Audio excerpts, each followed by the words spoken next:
Time now is 6:13, and in the kitchen this morning, some tasty Thanksgiving side dishes. On Thursday, a lot of you will be sitting down to a table full of food to give thanks, and Chef Becky has 2 recipes this morning that will help make your holiday feast complete, or they can make you look like a rock star if you're a guest at someone else's get-together. Today I'm going to teach you how to make 2 quick and easy side dishes for Thanksgiving, and you can prepare them the day ahead to have it ready to bake on the big day. So the first side dish we're making is Cranberry Orange Walnut Crescent Rolls. I have 1 tube of crescent dough, half a cup of toasted and chopped walnuts, half a cup of dried cranberries, 1 fresh orange, and cinnamon. I'm going to start by opening the dough onto a cutting board. These come pre-cut into triangles. I'm going to start by sprinkling cinnamon lightly all over the dough. And I'm going to start by taking about 1 teaspoon of the toasted walnuts and pressing it into the shortest side of the triangle of the dough. This is a fun and easy side dish that kids would love to help with. You could also put chocolate chips in a few if you wanted a dessert type of roll. Next, I'm going to press about 1 teaspoon of dried cranberries in each one.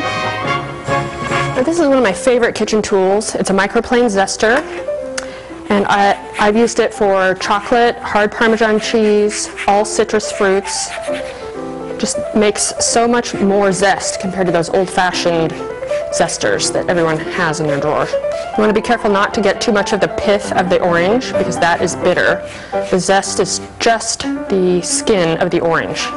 I'll probably use about 1/8 of a teaspoon of orange zest per roll. You can use more if you like, or a little less. So I just use my fingertips to grab about that much per roll and just divide it along the end of the roll. So this is a cookie sheet I have prepared. This wider side is to hold the rolls, and the smaller size is to hold the green bean bundles that we'll make next.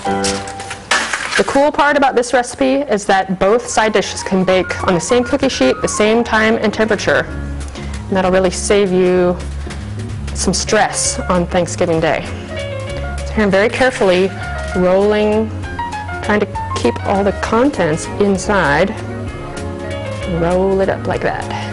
There's no need to pre-grease the cookie sheet because there's enough fat in dough to prevent them from sticking. The last step is to sprinkle just a tiny bit of cinnamon over the top. The next side dish I'm going to make are bacon-wrapped green bean bundles. So for this recipe, I prefer using these really tiny French green beans because they're really tender and they don't get tough for this recipe. I like to use about 1 pound. And in this stock pot, I have 2 inches of salted water. So we're just going to pre-cook these a little bit, about 5 minutes. So for this recipe, I started with 8 slices of bacon, and I'm only going to need 6-inch strips. So I chopped off 2 inches of the bacon before pan frying them for about 10 minutes on medium-low. I like the green beans to be just slightly tender. Still pretty firm though, because these are going to bake in the oven for 15 more minutes. Now I'm just going to shake the water off the green beans, and then they're ready for our recipe. So about 1 small handful per bundle.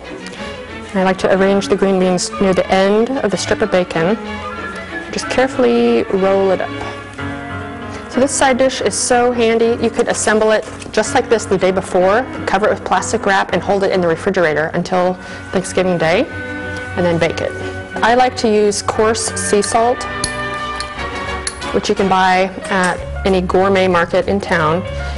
I like that it's got fine and large crystals, which adds some nice crunch to your recipe. And I'm just adding a little fresh black pepper. They will go into the oven at the same time and temperature, 375 degrees for 15 minutes. So here we have our cranberry orange crescent rolls and bacon wrapped green bean bundles. They're nice and brown, and the bacon is cooked all the way through, so they are ready to serve. All right, if you'd like these recipes or other recipes seen here on News Source Today, we're going to tell you to check out Chef Becky's Facebook page. The recipes aren't on her website just as of yet, but they will be there. So today you can go to Chef Becky's Facebook page and check them out.